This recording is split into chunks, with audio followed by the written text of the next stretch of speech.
I'm very grateful for all the bus drivers and the sanitation workers and all those people who are out working. So they're trying to keep people safe, and I hope the power stays on, because,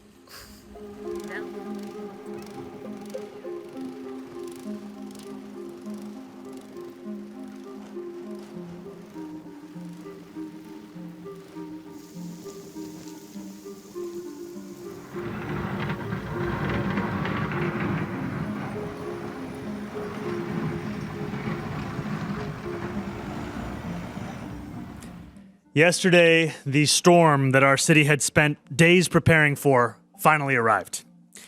Snow fell across the 5 boroughs, temperatures dropped, winds gusted.